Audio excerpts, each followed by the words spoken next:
What would you do if inheriting millions made your former best friend want to destroy your life? I never thought inheriting $2.3 million would make me fear for my life. My name is Madison Cole, and 3 months ago I became the sole beneficiary of Robert and Patricia Harrison's estate. They were my godparents, my second parents, the couple who raised me alongside their own daughter when my mother died of cancer when I was 7 years old. Patricia held my hand through middle school heartbreaks. Robert taught me to drive. They paid for half my college tuition when my dad's business went under. They were at my wedding. They were in the delivery room when my son Levi was born. They never missed a birthday or a school play or a soccer game.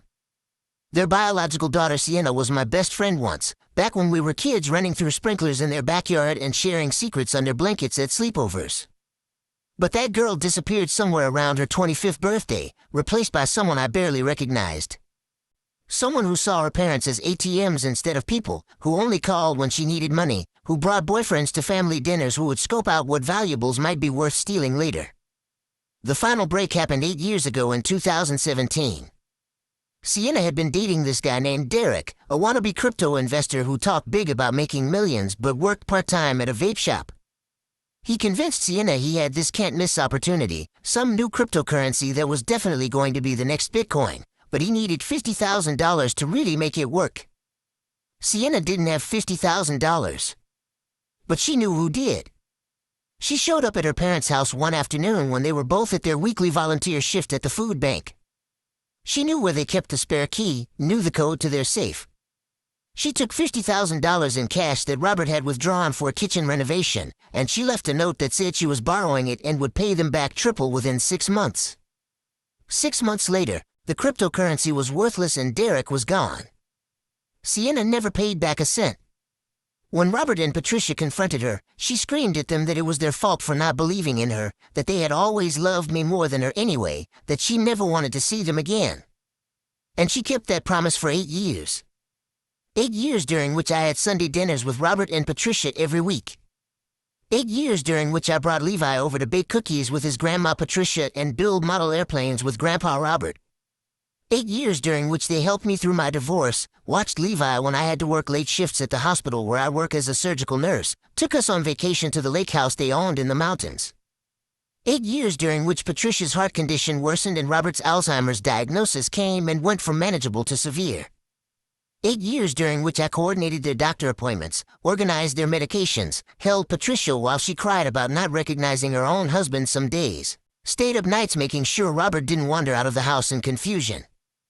Sienna knew they were sick. Patricia tried calling her dozens of times those last few years. Left voicemails saying she missed her daughter, that she wanted to reconcile, that life was too short for this kind of separation. Sienna never called back. Never visited. Never sent a card. Robert passed first, peacefully in his sleep on a Tuesday morning in June. Patricia held on for 3 more weeks before her heart finally gave out. I was with both of them when they died. I held their hands, I whispered that they were loved, I made sure they weren't alone. Sienna didn't come to either funeral. The will reading happened on a gray Thursday afternoon in the office of Samuel Wright, the Harrison family attorney for over 30 years. I sat in a leather chair that smelled like old books and furniture polish, my hands folded in my lap, still numb from grief. Samuel was gentle as he explained that Robert and Patricia had updated their will 5 years ago, and again 2 years ago, and one final time 6 months before Robert's death. They left everything to me.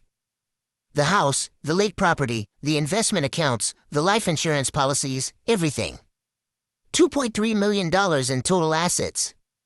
The waterfront home alone was worth $1.2 million. There was a letter attached to the will, written in Patricia's careful handwriting, shaking slightly from the tremor she developed in her last year. Samuel handed it to me with kind eyes that had seen too many family fights over money. I read it right there in his office, tears streaming down my face. My dearest Madison, it began. If you're reading this, then Robert and I have both passed, and you're learning that we've left you everything we built together in this life. This might seem like a grand gesture or an act of charity, but it's neither of those things. It's simply the logical conclusion of the family you chose to be for us when our own daughter chose to walk away. You were the daughter who showed up. You were the daughter who cared when we were sick, who laughed at Robert's terrible jokes, who brought our grandson to visit, who made sure we weren't alone. You gave us 15 years of love and dedication while Sienna gave us 8 years of silence. This inheritance isn't a reward, sweetheart. It's just us taking care of you the way you took care of us. We want you to use the waterfront house to give Levi the childhood we always wished we could have given you. We want you to be secure, to not worry about money, to maybe take that trip to Italy you always talked about. We want you to live fully and happily and know that you were loved beyond measure. As for Sienna, we hope that someday she finds peace with the choices she made. We never stopped loving her, but we also couldn't reward her for abandoning us. Perhaps this will teach her that actions have consequences, that family is built on presence and care, not biology and obligation. Take care of yourself, dear girl. And know that wherever we are, we're watching over you and Levi with full hearts. All our love, Patricia and Robert. I sobbed in Samuel's office for 20 minutes. He brought me tissues and water and waited patiently while I collected myself. Before I left, he mentioned almost casually that Sienna had already contacted him 3 times demanding information about the will, that she'd been quite insistent and rather rude. He advised me to prepare myself for potential conflict. I should have listened more carefully to that warning. The first text came that evening while I was making dinner for Levi. Unknown number, but the message was unmistakable. I know you stole my inheritance, you manipulative bitch. My parents would never cut me out completely unless you poisoned them against me. I'm getting what's rightfully mine, one way or another. My hands shook as I blocked the number. 10 minutes later, another text from a different number. You think you can just block me? You think you can steal $2 million from me and I'll just go away? Think again, Madison. I'm not the scared little girl you used to boss around. I'm coming for what's mine. I blocked that number too. Then my Facebook Messenger started pinging, my Instagram DMs, even my LinkedIn account. All the same messages, variations on the theme that I was a thief, a manipulator, that I'd stolen her inheritance, that she was going to make me pay. I reported the harassment to Samuel Wright the next morning. He sighed, sounding tired and unsurprised, and said he would send Sienna a cease and desist letter but that these situations rarely resolved quickly or easily. He recommended I document everything, save every message, every call, every interaction. He said I might need a restraining order eventually. Eventually came faster than either of us expected. 2 days after the will reading, Sienna showed up at my workplace. I work at Riverside Memorial Hospital, usually in the surgical wing, and I was just finishing a 12-hour shift when security called my floor supervisor. There was a woman in the lobby causing a disturbance, demanding to see me, refusing to leave. I went down with hospital security standing beside me. Sienna looked different than I remembered from 8 years ago. Thinner, harder somehow, with bleached blonde hair and an expression that radiated pure fury. She was dressed in expensive clothes that looked rumpled, designer bag clutched in white-knuckled hands. She started screaming the moment she saw me. The entire hospital lobby went silent, patients and visitors and staff all turning to stare. She called me every name you can imagine and several creative combinations I'd never heard before. She accused me of manipulating her elderly parents, of forging the will, of stealing her birthright. She said her parents had Alzheimer's and didn't know what they were signing, that I'd taken advantage of sick old people for money. Hospital security tried to escort her out. She shoved one of them, a big guy named Marcus who weighed at least 250 pounds, hard enough that he stumbled backward. That's when they called the actual police. I gave a statement to 2 officers who looked deeply uncomfortable with the whole situation. They took down my information, took down Sienna's information from her driver's license while she ranted about corruption and theft and family betrayal. They told her she was banned from hospital property and that if she came back she'd be arrested for trespassing. They told me I should consider filing for a restraining order. I did, that same week. Filled out the paperwork describing the texts, the messages, the confrontation at my workplace. A judge granted me a temporary restraining order valid for 2 weeks until we could have a full hearing. Sienna was ordered to stay at least 500 feet away from me, my home, my workplace, and my son's school. The restraining order was served on Friday. On Saturday, I woke up to find the word thief spray painted across my car in huge red letters. My Honda Civic that I'd owned for 6 years, that I'd finally paid off last year, completely vandalized in my own driveway. I called the police. They came, they took photos, they filed a report. They said without proof it was Sienna, they couldn't arrest her for violating the restraining order, but they'd keep the report on file. I called my insurance company. They said vandalism was covered minus my $500 deductible, but my premium might go up. I called a detailing service. They said the paint had damaged the clear coat, that it would cost $800 to fix properly. I paid the $800 because my insurance deductible made it not worth filing. I installed security cameras around my house that same day, 4 of them covering every angle of my property. I upgraded my alarm system. I started parking in my garage instead of the driveway. Levi asked why we needed cameras now when we'd never had them before. He's 8 years old, smart as a whip, doesn't miss anything. I told him we just wanted to keep our house extra safe, that lots of people have security cameras now. He looked at me with those big brown eyes that see too much and asked if the cameras were because of Aunt Sienna. I'd never told him about the inheritance, about the harassment, about any of it. But kids hear things, pick up on stress, notice when their parents are constantly checking their phones and looking over their shoulders. I sat him down and explained in the gentlest terms I could that Aunt Sienna was upset about some grown-up stuff involving Grandma Patricia and Grandpa Robert's house, that she was being a little bit mean right now, but that everything was going to be okay. He asked if Aunt Sienna was the one who painted on our car. I didn't know what to say, didn't want to lie but didn't want to scare him either. I settled for telling him I wasn't sure but that the police were helping keep us safe. That night I barely slept, startling awake at every sound, checking the security camera feeds on my phone over and over. Nothing happened. No one came near the house. But the anxiety sat in my chest like a stone, heavy and cold. The full restraining order hearing was scheduled for the following Thursday. I took the day off work, hired a lawyer named Grace Porter who specialized in family law and protective orders. We met in her office the day before to prep. She reviewed all my documentation, the screenshots of messages, the police reports, the hospital security footage from Sienna's outburst. Grace was in her 50s with steel gray hair and eyes that had seen every kind of family drama. She told me bluntly that restraining orders in family situations were tricky, that judges often hesitated to grant long-term orders unless there was clear evidence of physical danger or stalking behavior. The vandalism helped, she said, but without proof it was Sienna, it was circumstantial. I asked what would constitute proof.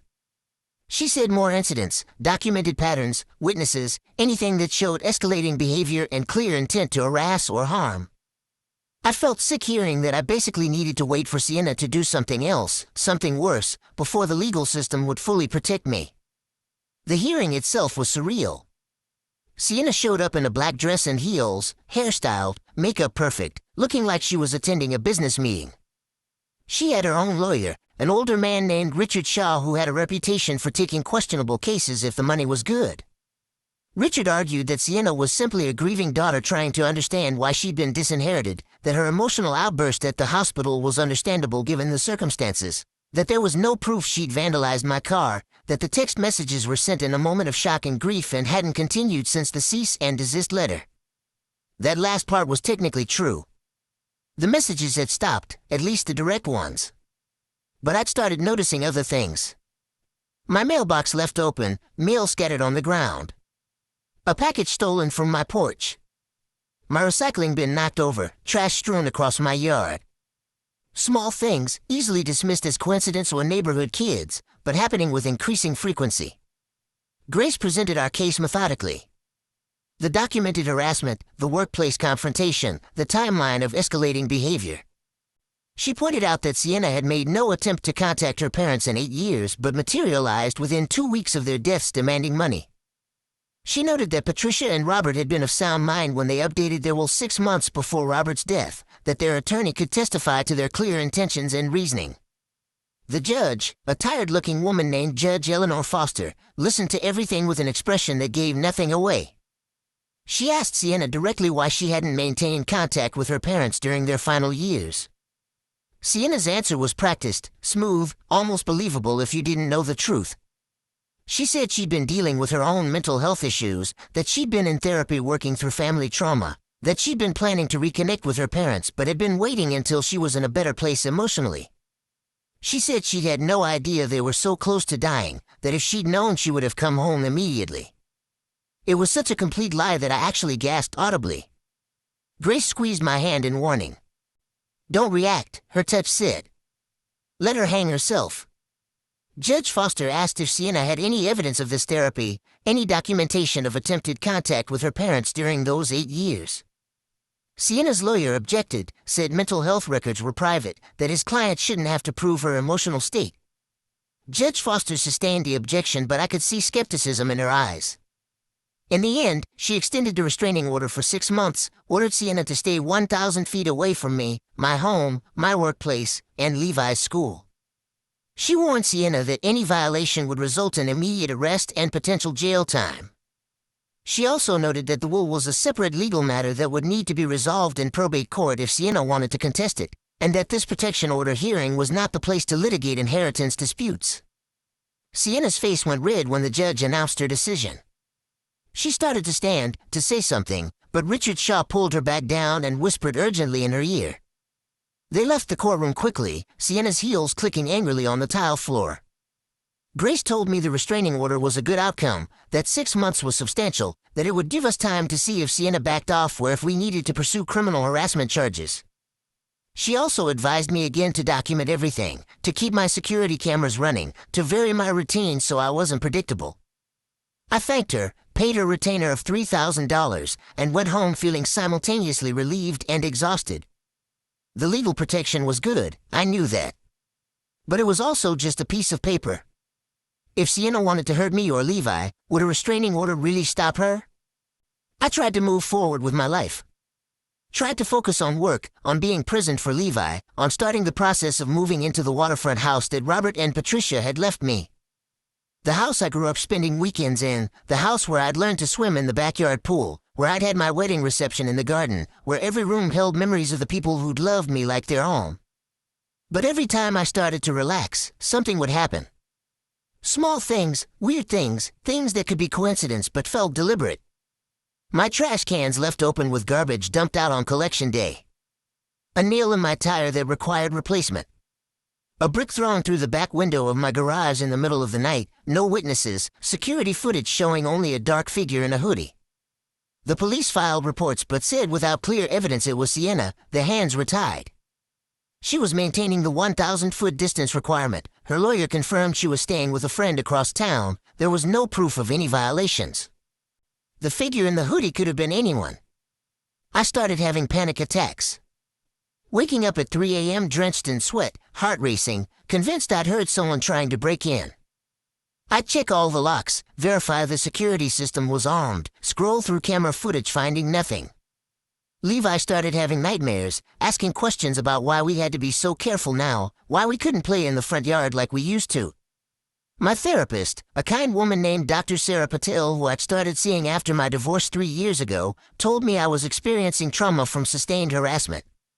She said what I was going through was a form of psychological terrorism, that even if Sienna never physically harmed me, she was succeeding in making me afraid, and disrupting my life, and stealing my peace.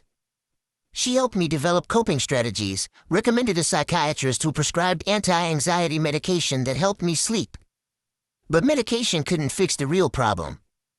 The real problem showed up every few days in a new form. A dead rat left on my doorstep. My daughter's bike stolen from the yard. A threatening note left on my windshield at the grocery store that said simply, "You can't hide forever." I took the note to the police. They added it to the file, now 3 inches thick with reports of harassment and vandalism. Detective James Murphy, who had been assigned to my case, said they were building a pattern, that eventually they'd have enough for criminal charges. But eventually felt like forever when I was living it day by day. 6 weeks after the restraining order hearing, I made the decision to finally move into the waterfront house. Part of me felt like I was surrendering, like I was letting Sienna drive me out of the home I'd lived in for 5 years. But the bigger part of me knew that the waterfront house was what Robert and Patricia had wanted for me and Levi, that it was safer with its gated community and security guard, that it represented a fresh start we desperately needed. The house was beautiful, everything I remembered and more. 4 bedrooms, 3 bathrooms, hardwood floors throughout, floor-to-ceiling windows overlooking the water. Patricia's garden still bloomed with roses she'd planted decades ago. Robert's workshop in the garage still smelled like sawdust and motor oil. Their presence was everywhere, comforting and heartbreaking in equal measure. Levi picked the bedroom that had been my childhood room when I'd stayed over, the one with the window seat overlooking the backyard. He was excited about the move, about having his own bathroom, about being able to walk down to the dock and feed the ducks. For the first time in weeks, I saw him genuinely happy, not looking over his shoulder or asking worried questions. We moved in on a Saturday with help from my brother Oliver and his wife Sophia. They knew everything that had been happening, had offered multiple times to come stay with us or have us stay with them. Oliver was furious about Sienna's behavior, kept saying he should go find her and have a conversation that would make her back off. I begged him not to, knowing that any confrontation would only make things worse, might even give Sienna ammunition to claim harassment from our side. That first night in the waterfront house felt almost peaceful. We ordered pizza, unpacked the essentials, set up Levi's bedroom so he'd feel settled. I tucked him in surrounded by moving boxes and his favorite stuffed animals, read him 2 chapters of the book we were working through together, kissed his forehead and told him I loved him. He fell asleep easily, exhausted from the move, secure in this new space. I stayed up late unpacking the kitchen, finding the right places for everything, trying to make this house feel like ours. Around midnight I made tea in Patricia's favorite kettle and sat on the back porch overlooking the water, listening to the gentle lap of waves against the dock. For the first time in 2 months, I felt something close to peace. That peace lasted exactly 3 days. On Tuesday evening, I picked Levi up from soccer practice at the community field about 2 miles from our new house. It was a beautiful autumn evening, temperature in the low 70s, leaves just starting to turn. Levi was excited because his team had scrimmaged well and his coach had praised his defensive skills. We were walking to the car, Levi chattering about plays and teammates, when I saw her. Sienna was standing in the parking lot, leaning against the silver BMW I didn't recognize, arms crossed, staring directly at me. She was at least 300 feet away, technically not violating the 1,000-foot restraining order distance, but clearly, deliberately there. Watching us. My heart started pounding so hard I could hear it in my ears. I grabbed Levi's hand tighter than I meant to, pulling him toward our car. He looked up at me, confused by the sudden urgency, then followed my gaze and saw Sienna. His face went pale. "Mom," he whispered. "That's Aunt Sienna." "I know, baby," I said, trying to keep my voice steady, trying not to let him see how terrified I was. "Get in the car, okay? Right now." We got in. I locked the doors immediately, hands shaking so badly I could barely get the key in the ignition. Sienna didn't move, just kept watching us with this cold, calculated expression. As I pulled out of the parking spot, she raised her phone and very deliberately took a photo of us. I drove home 5 miles over the speed limit, checking the rearview mirror constantly to make sure she wasn't following us. She wasn't, but my panic didn't ease. Once we were safely inside the house with the alarm armed and the gates closed, I called Detective Murphy. He sighed when I told him what happened. The problem, he explained patiently, was that she'd maintained the legal distance. She was in a public parking lot, she hadn't approached us, hadn't spoken to us, hadn't technically violated the restraining order. Taking a photo wasn't illegal. Being in the same general area as us wasn't illegal, as long as she maintained the required distance. "So she can just stalk us as long as she stays 1,000 feet away," I said, hearing the hysteria creeping into my voice. "I know it's not fair," he said gently. "But without evidence of direct contact or communication, I can't arrest her for a restraining order violation. What I can do is add this incident to the file, document the pattern of behavior. If she keeps showing up places you are, we can potentially argue stalking charges, but we need multiple documented incidents." I wanted to scream. Instead, I thanked him, hung up, and stood in my beautiful new kitchen feeling completely powerless. Levi was in the living room playing a video game, the volume turned up loud, trying to pretend everything was normal. But I'd seen the fear in his eyes when he'd spotted Sienna in that parking lot. My 8-year-old son was learning what it felt like to be afraid. That night I called Samuel Wright, the estate attorney. Told him about the escalating harassment, the parking lot incident, everything. He listened with the patience of someone who'd handled too many ugly estate fights, then said something that made my blood run cold. "Madison," he said slowly, "I need to tell you something. Sienna's attorney contacted me last week about contesting the will. He's claiming that Patricia suffered from dementia in her final months and that the will should be invalidated on grounds of diminished capacity. He's also alleging that you exerted undue influence over both Robert and Patricia during their illness, essentially that you manipulated them into disinheriting their biological daughter." My stomach dropped. Can he do that? Does he have any proof? "He's fishing," Samuel said. "But I won't lie to you, these cases can be long and expensive. Even if we win, and I'm confident we will based on the medical records showing Patricia's mental clarity and the detailed reasoning in their journals, you could be looking at a year or more of legal proceedings. And Sienna's behavior towards you, while reprehensible, could be spun as a desperate daughter trying to reclaim her inheritance." "How much will this cost me?" I asked. "Probate litigation at this level," he said carefully, $50,000 to $100,000 in legal fees. Maybe more if it goes to trial. I felt sick. Even with the inheritance, the idea of spending that much money to defend my right to what Robert and Patricia had clearly wanted me to have felt obscene. But what choice did I have? "Fight it," I told Samuel. "I'm not giving her a single dollar. Robert and Patricia made their decision for good reasons, and I'm going to honor that." "I'll file our response," he said. "Be prepared for this to get uglier before it gets better. Once money is involved, people show you who they really are." He had no idea how right he was. The next incident happened on a Thursday evening. I was working a late shift at the hospital. Levi was with Oliver and Sophia for the night. I'd been more careful about letting him stay with family when I had to work, not wanting him home alone even with babysitters, too paranoid about Sienna somehow getting past our security. I left the hospital around 11 p.m., exhausted after a complicated surgery that had run hours over schedule. The parking garage was mostly empty at that hour, just a few scattered cars, harsh fluorescent lighting throwing shadows across the concrete.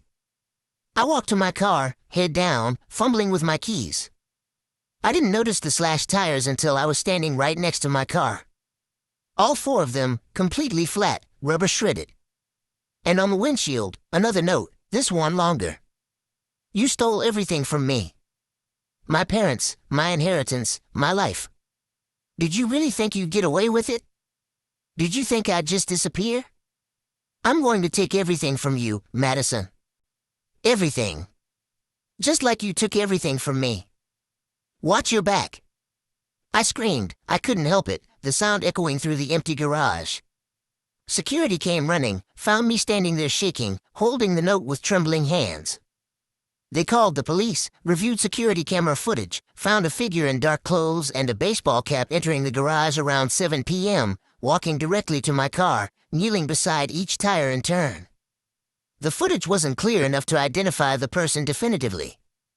It could have been Sienna. Could have been someone she'd hired. Could have been anyone. But I knew. I knew it was her, knew she was escalating, knew she wasn't going to stop until she either got what she wanted or destroyed me trying. Detective Murphy met me at the hospital, took my statement, logged the note as evidence.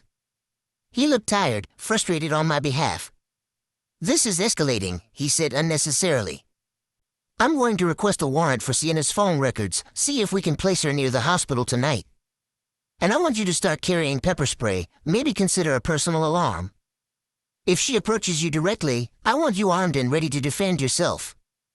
The implication that I might need to physically defend myself against someone who used to be my best friend, who used to braid my hair and share her Halloween candy and paint my nails in sparkly purple polish, made me want to weep. I called a cab to take me home, left my car to be towed and repaired, added another $800 in tire replacement to the growing cost of Sienna's harassment.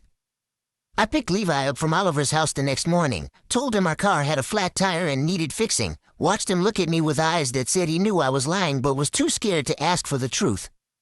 Samuel Wright called me 2 days later with news that made everything so much worse. "Madison," he said, his voice grave, "we have a problem. A big one. Sienna's attorney has filed a copy of what he claims is a revised will, dated 1 week before Patricia's death, that leaves everything to Sienna with just a $50,000 bequest to you for your years of care." "That's impossible," I said immediately. Patricia could barely write her name in those final weeks. Her tremor was so bad. And she wouldn't have changed her mind, Samuel, she wouldn't. I agree, he said. But the document appears to have Patricia's signature, and it's been notarized by someone named Marcus Sullivan. I've already started investigating. The signature looks suspicious to me. The notary stamp seems off. But this is serious, Madison. If this document is accepted as valid, you lose everything. I sat down heavily, feeling like the floor had dropped out from under me. They're forging documents now, I said numbly. She's actually forging her dead mother's signature. It appears that way, Samuel said carefully. But we'll need to prove it. I'm hiring a forensic document examiner, and I'm going to depose this notary. In the meantime, the probate process is on hold until we resolve this. You can continue living in the house and accessing the accounts, but the final distribution of assets is frozen. How long? I asked. Months, he said. Maybe longer. I'm sorry, Madison. I know this isn't what Patricia and Robert wanted, and I know it's costing you and more than just money. He had no idea. It was costing me sleep, sanity, peace of mind. It was costing Levi his childhood innocence, teaching him at 8 years old that family could betray you, that people would lie and cheat and threaten for money. It was costing me the joy I should have felt living in this beautiful house, the peace I should have found in honoring Robert and Patricia's memory. I spent that weekend installing more security cameras, adding sensors to every window and door, teaching Levi how to call 911 on my phone if anything ever felt wrong. He listened seriously, promised he would remember, then asked me in a small voice if Aunt Sienna was going to hurt us. I don't think so, sweetheart, I said, pulling him into a hug. She's just very angry right now about grown-up stuff. But we're being careful just in case, okay? Because being careful is always smart. He nodded against my shoulder, but I felt him trembling slightly. My brave little boy who loved soccer and video games and terrible knock-knock jokes, reduced to trembling because his former aunt had decided money was more important than decency. That night, after Levi was asleep, I did something I'd been avoiding. I went into Robert's study, now my home office, and pulled out the boxes of journals that Patricia had kept for decades. Samuel had mentioned them, said they could be crucial evidence in proving Patricia's state of mind and intentions. I started reading, and I couldn't stop. Years and years of Patricia's neat handwriting, documenting everything from daily weather to family dinners to deeper thoughts about life and love and motherhood. I found entries about me going back to my childhood. Madison came over today after school, crying about a fight with her friend Jessica. I made her hot chocolate and we talked it through. She's such a sweet girl, so sensitive. I wish Sienna had half her empathy. From when I was in college, Madison called tonight to tell us she aced her anatomy final. Robert and I are so proud of her. She's going to be an excellent nurse. Meanwhile, Sienna called yesterday asking for money again, claiming her rent is due. This is the third time this month. I transferred the money, but I'm starting to wonder if we're helping or enabling. From 5 years ago, right after the theft, I don't know how to reconcile the daughter I raised with the person who stole from us. Sienna always had a selfish streak, but I thought she'd grow out of it. Instead, she's grown into it. Robert barely speaks anymore. The Alzheimer's is taking more of him every day, and I can't even talk to him about losing our daughter because I'm not sure he'll remember the conversation tomorrow. Thank God for Madison. She brings Levi over twice a week now, helps with Robert's medications, makes sure we eat properly. She's more of a daughter than Sienna ever was. I'm changing our will tomorrow. I know it will hurt Sienna if she ever finds out, but she made her choices. We're making ours. I cried reading those entries, understanding for the first time the full depth of Patricia's pain, the loneliness of loving a daughter who didn't love you back, the gratitude for found family that filled the void left by biological family. These journals were proof, clear and documented proof, that Patricia had been mentally sharp, that her decision to disinherit Sienna had been deliberate and considered, that she had good reasons. I called Samuel the next morning, told him about the journals, arranged to bring them to his office. He was thrilled, said they were exactly the kind of evidence that would prove Patricia's testamentary capacity, her sound reasoning, her clear intent. But as I packed 15 years of journals into boxes for Samuel, I felt a profound sadness. These intimate thoughts, these private reflections, were going to be read by lawyers and judges, analyzed as evidence, picked apart for meaning. Patricia's grief over losing her daughter, her love for me and Levi, her fears and hopes and daily musings, all of it reduced to exhibits and a probate case. 2 weeks later, I was packing Levi's soccer bag for his Saturday morning game when my phone rang. Detective Murphy's name flashed on the screen. "Mrs. Cole," he said, "I have news." The phone records came through, and we can place Sienna's cell phone at the hospital parking garage the night your tires were slashed. The tower data puts her within a quarter-mile radius during the exact time window shown on the security footage. Combined with the pattern of harassment, I have enough to arrest her for stalking, harassment, and destruction of property. Relief flooded through me so intensely I had to sit down. "When?" I asked. "Today," he said. "I'm getting the warrant now. I wanted to give you a heads up in case she tries to contact you or escalates after the arrest. Make sure your security system is active and call 911 immediately if she shows up." I thanked him, hung up, and felt something close to hope for the first time in months. Maybe this would finally be over. Maybe Sienna would finally face consequences for what she'd done. Maybe Levi and I could finally breathe. I was wrong. So completely, devastatingly wrong. Sienna was arrested that afternoon at her friend's apartment. Detective Murphy called to confirm, said she'd been cooperative during the arrest but had maintained her innocence, claimed she had an alibi for the night of the tire slashing. Her bail was set at $25,000, which she posted within 3 hours. By evening, she was free again. That night, I got a call from Samuel Wright. His voice was shaking, something I'd never heard before in all our conversations. "Madison," he said, "you need to come to my office first thing Monday morning. Bring Grace Porter if possible." This situation just became exponentially more complicated. "What happened?" I asked, my stomach already knotting with dread.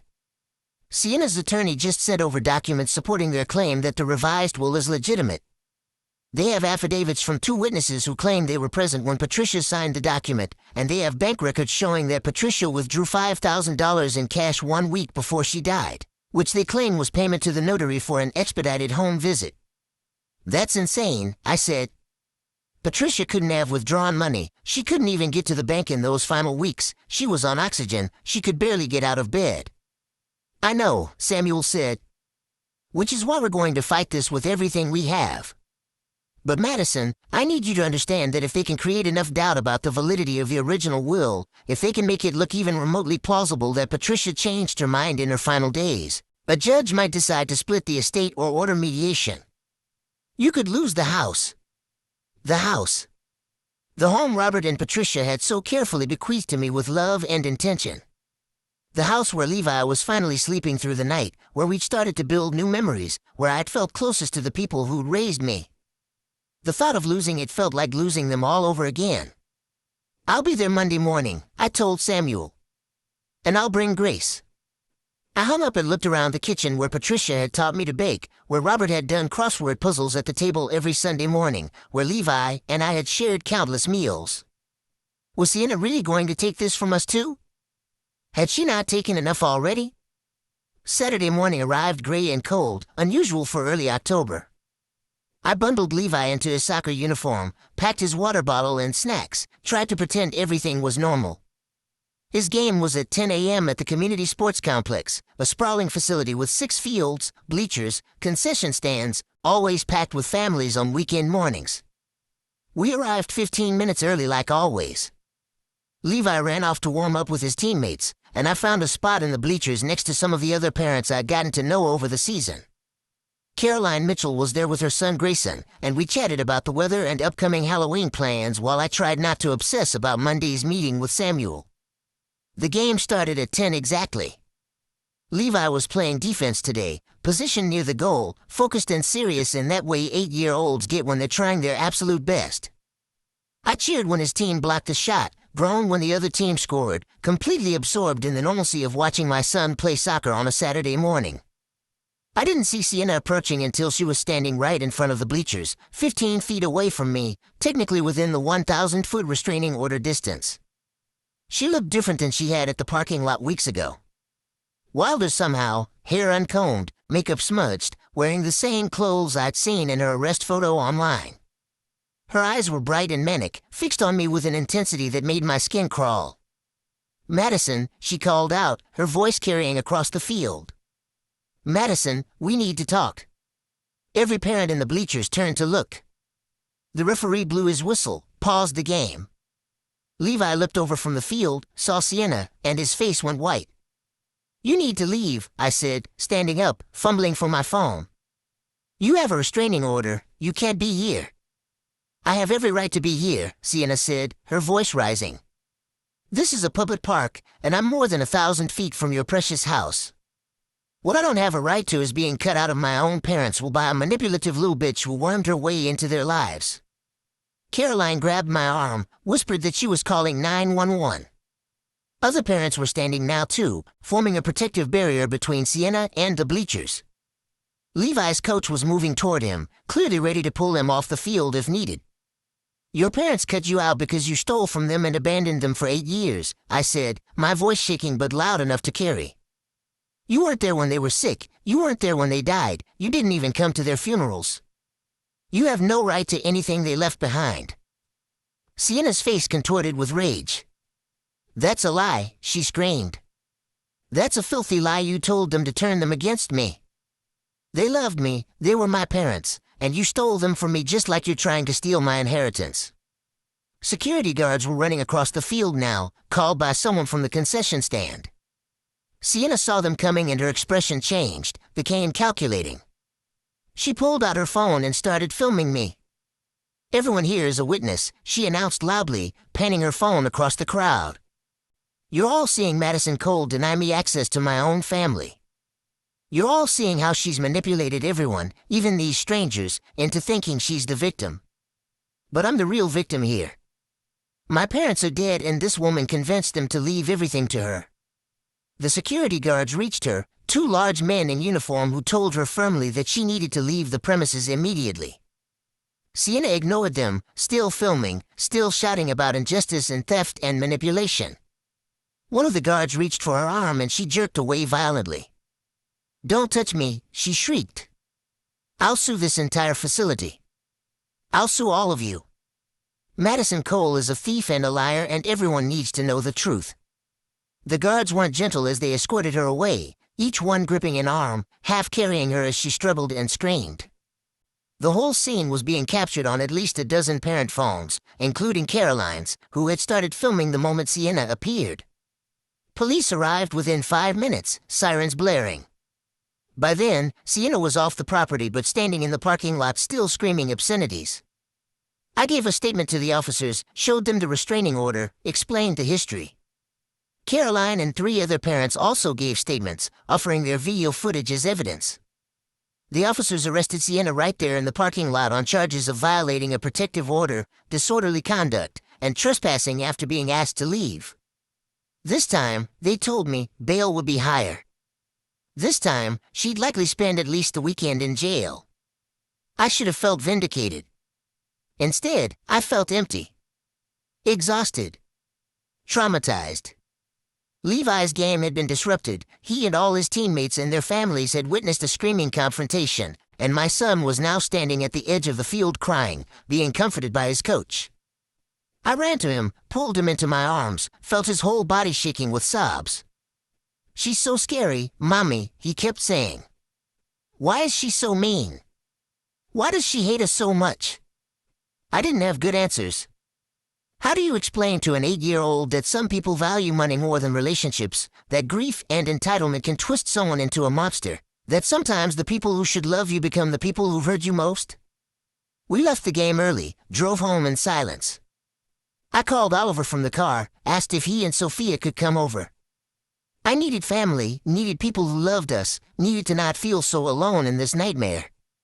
They arrived within an hour with takeout food and fierce hugs and promises that everything would be okay. Oliver was ready to press charges himself, wanted to sue Sienna for emotional distress, for harassment, for everything legally possible. Sophia just held me while I cried, told me I was strong, told me this would end soon. Monday morning, I sat in Samuel Wright's office with Grace Porter beside me, reviewing the documents Sienna's attorney had submitted. The revised will looked legitimate at first glance, I had to admit. Patricia's signature was close, not perfect but close enough to potentially fool someone who didn't know her handwriting intimately. But I did know her handwriting. I'd watched her write grocery lists and birthday cards and thank you notes for 15 years. This signature was too smooth, too steady. Patricia's real signature in her final months had been shaky, uncertain, reflecting the tremor that had plagued her. This looked like someone had traced her signature from an older document and tried to recreate it without the effects of her illness. The forensic document examiner confirmed my suspicions. The signature appeared to be a simulation, he said, likely created by tracing or careful copying.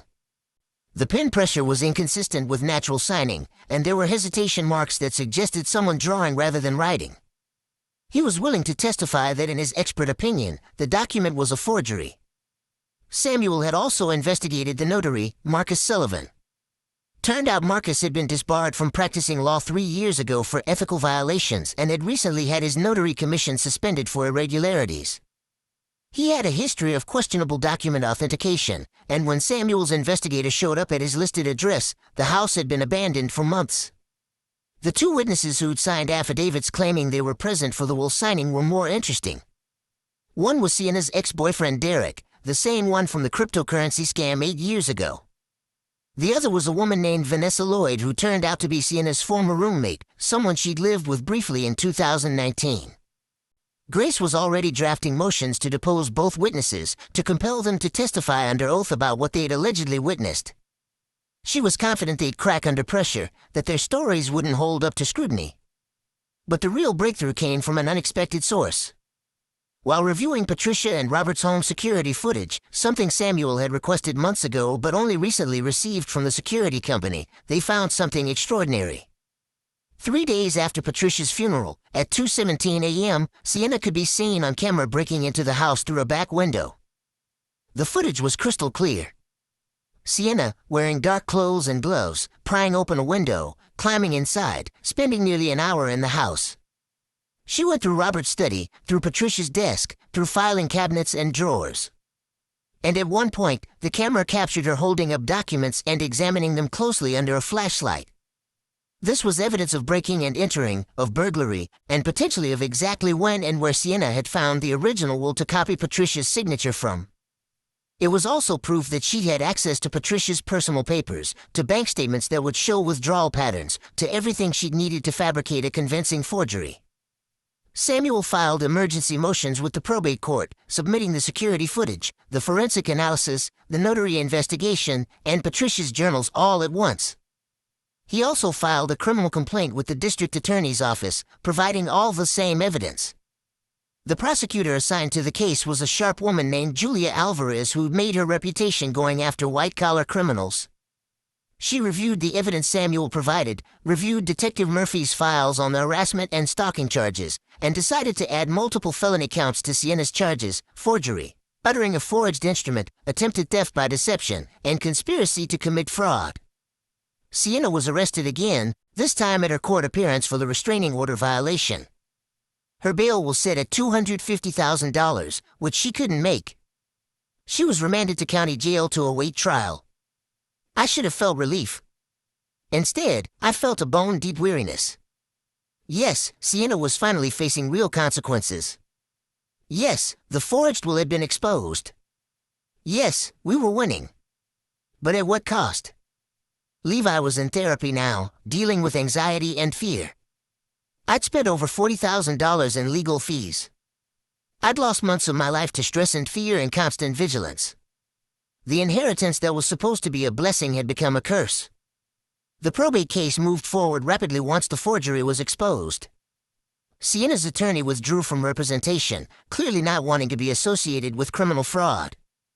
The probate judge reviewed all the evidence, including Patricia's detailed journal spanning 15 years, and issued a scathing ruling that the revised will was obviously forged and that Patricia's original will was legitimate and would be enforced in its entirety. The criminal case took longer. Sienna pleaded not guilty to all charges, fired her public defender, hired and fired 2 more private attorneys, and generally made the process as difficult as possible.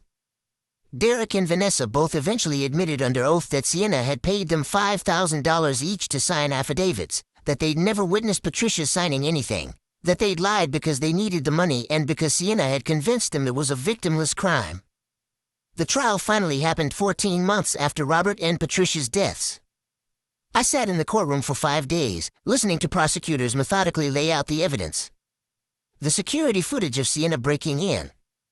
The forensic analysis of the forged signature. The testimony of the document examiner. Derek and Vanessa's admissions of perjury. Detective Murphy describing the pattern of harassment and stalking. Caroline and other soccer parents describing the terrifying confrontation at Levi's game. Patricia's journals were entered as evidence, and several passages were read aloud in court. The prosecutor wanted the jury to understand that this wasn't just about money. It was about a daughter so consumed by greed that she'd not only abandoned her dying parents but had then tried to steal from the woman who'd cared for them, using forgery and fraud and intimidation. Sienna sat at the defense table looking thin and tired, her expensive clothes replaced by an ill-fitting suit her current attorney had provided. She didn't testify, her lawyer wisely knowing she'd be destroyed on cross-examination. Instead, they argued that she'd been desperate, that grief had driven her to make bad decisions, that she truly believed her parents would never have disinherited her if not for my influence. The jury deliberated for less than 4 hours. Guilty on all counts: forgery, stalking, harassment, breaking and entering, conspiracy, destruction of property. Sienna's face crumpled when the verdict was read, and for just a moment I saw a glimpse of the girl I'd once known. The girl who'd been my best friend before money and entitlement had twisted her into someone unrecognizable. Sentencing happened 6 weeks later. The judge, a stern man named Judge Raymond Cooper, had clearly reviewed the case thoroughly. He noted that Sienna had shown no remorse, had continued to blame me even in her pre-sentencing statement, had demonstrated a pattern of escalating criminal behavior. He sentenced her to 7 years in state prison, with credit for time served, plus 5 years probation after release. She was also ordered to pay restitution for my legal fees, the property damage, and the costs of the probate litigation, totaling over $98,000. Sienna screamed when the sentence was announced, had to be physically restrained by bailiffs as she shouted that it wasn't fair, that I'd stolen her life, that I'd destroyed her family. She was still screaming as they led her out of the courtroom in handcuffs. I sat there feeling numb. 7 years. 7 years during which Levi would grow from 8 to 15, during which I'd hopefully heal from this trauma, during which maybe I could finally enjoy the home and security Robert and Patricia had wanted me to have. Grace squeezed my hand. "It's over," she said softly. "It's really over." But was it? The legal case was over, yes. Sienna was going to prison, yes. The inheritance was secure, yes. But the damage she'd done, the fear she'd instilled, the innocence she'd stolen from Levi, those things weren't so easily resolved by a judge's ruling.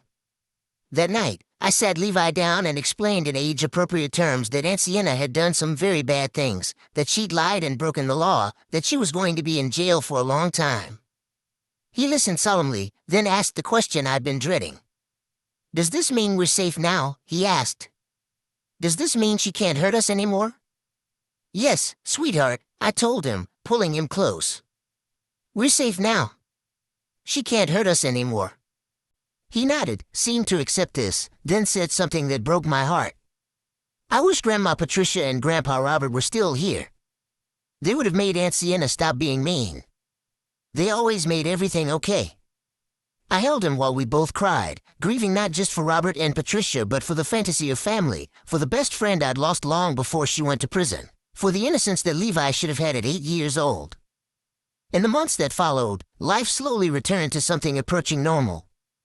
Levi's nightmares decreased. His therapist said he was processing the trauma healthfully. I started sleeping through the night again, started leaving the house without constant paranoia, started enjoying the beautiful waterfront home without waiting for the next crisis. I used part of the inheritance to establish the Robert and Patricia Harrison Educational Scholarship Fund, offering full-ride scholarships to nursing students from low-income backgrounds. It was something they'd always wanted to do, something Sienna had mocked them for considering when they'd mentioned it years ago. The first scholarship was awarded 8 months after the trial, to a young woman named Emma Rodriguez who reminded me so much of myself at that age, determined and compassionate and working 2 jobs to afford tuition. Patricia would have loved her. Robert would have been so proud. I also used some of the money to take Levi to Italy, the trip Patricia had mentioned in her final letter to me. We spent 2 weeks exploring Rome and Florence and Venice, eating pasta and gelato, seeing art and history, making memories that had nothing to do with courtrooms or harassment or fear. Levi laughed more on that trip than he had in the entire previous year. One evening in Venice, sitting by the canal eating gelato as the sun set over the water, Levi looked at me and said, "I think Grandma Patricia and Grandpa Robert would be happy we're here." "I think so too, baby," I said, feeling their presence so strongly it almost hurt. "I think they're with us right now, enjoying this with us." He smiled, went back to his gelato, and I felt something inside me finally release. The guilt I'd been carrying that somehow I'd caused all this by accepting the inheritance, that I should have refused it to avoid the conflict, that I'd put my son in danger. It wasn't my fault. I hadn't caused Sienna's greed or her violence or her choices. I'd simply loved two people who'd loved me back, and I'd honored their final wishes. Today, 3 years after Robert and Patricia's deaths and 2 years after Sienna's conviction, life is good. Levi is 11 now, thriving in school, still playing soccer, talking about maybe becoming a doctor someday. The waterfront house is truly home, filled with new memories alongside the old ones. I've been promoted to head surgical nurse at the hospital, work I love that feels meaningful. I still think about Sienna sometimes, wonder if prison has changed her or if she's still consumed by the belief that she was wronged. I wonder if she ever thinks about her parents with genuine grief rather than just anger about the inheritance. I wonder if she remembers being my best friend, remembers the girls we used to be before money and entitlement destroyed everything. Mostly, though, I think about Robert and Patricia. About their kindness, their generosity, their unwavering love. About Patricia's journals documenting 15 years of gratitude for my presence in their lives. About Robert's workshop where he'd build Levi a wooden toy chest that still sits in his room. About the family they chose to give me when my own mother died, the family they remained until their last breaths. The inheritance they left me wasn't just money or property. It was security, opportunity, the ability to give Levi experiences I never could have afforded otherwise. But more than that, it was a message, a final statement of love that said, "You mattered to us, you were our daughter in all the ways that counted, and we wanted to take care of you the way you took care of us." Sienna saw $2.3 million and a waterfront house. She saw assets to be claimed, money to be spent, an inheritance she was entitled to by blood. She never understood that the real inheritance wasn't the money at all. It was the love, the time, the presence, the showing up day after day and year after year. It was choosing to be family through actions rather than expecting family status through biology alone. I won the legal battle, yes. The inheritance is secure, Sienna is in prison, justice was served. But the real victory is that Levi and I are safe, healthy, building a life filled with love in the home that Robert and Patricia wanted us to have. The real victory is that their legacy lives on through the scholarship fund, through the students who will become nurses because of their generosity, through the memories we keep alive by living fully and gratefully. Sometimes on quiet evenings, I sit on the back porch overlooking the water, just like I did that first peaceful night after we moved in. I make tea in Patricia's favorite kettle, watch the sun set over the dock where Robert used to fish, listen to Levi laughing inside while he plays with friends. And I feel them with me, my godparents who became my parents, smiling at the life we've built in the home they left us. The inheritance that cost me everything turned out to be worth everything after all. Not because of the money, though financial security is a blessing I'll never take for granted. But because it proved what I'd always known, that family is defined by love and presence and sacrifice, not by blood or biology or legal obligations. Patricia wrote in one of her final journal entries that she hoped the inheritance would teach Sienna that actions have consequences, that you can't abandon people and expect to still claim their love and resources. I don't know if Sienna will ever learn that lesson. But I learned something too, something just as important. I learned that I'm stronger than I knew, that I can protect my child even when I'm terrified, that I can fight for what's right even when it costs everything.